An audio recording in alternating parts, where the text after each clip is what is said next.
Weight loss ಮಾಡ್ಕೊಬೇಕಾ?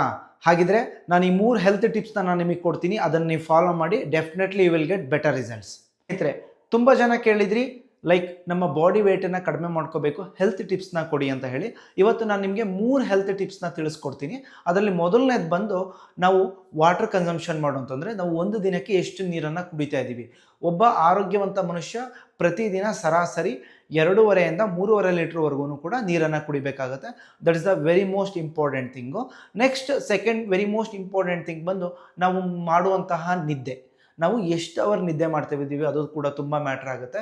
Especially like ನಮ್ಮ ದೇಹದಲ್ಲಿರ್ತಕ್ಕಂಥ ಬೊಜ್ಜು ಕರಗಬೇಕು, ನಮ್ಮ ಬಾಡಿ ಫಿಸಿಕಲಿ ರಿಪೇರ್ ಆಗಬೇಕು, ಮೆಂಟಲ್ ಹೆಲ್ತು, ಫೋಕಸ್ಸು, ಮೂಡು ಪ್ರತಿಯೊಂದು ಕೂಡ ಪರ್ಫೆಕ್ಟ್ ಆಗಿರಬೇಕು ಅಂತ ಅಂದರೆ sleeping is very important.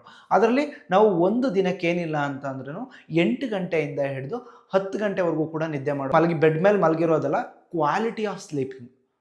Like ನಾವು ಎಷ್ಟು ಅಂದರೆ ಒಂದು ಸತಿ ನಾವು ನಿದ್ದೆಗೆ ಜಾರಿದ್ರೆ ಎಷ್ಟು ಪರಿಪೂರ್ಣವಾಗಿ ನಿದ್ದೆಯನ್ನು ಮಾಡ್ತಾ ಇದ್ದೀವಿ ಅದು ಮ್ಯಾಟ್ರ್ ಆಗುತ್ತೆ.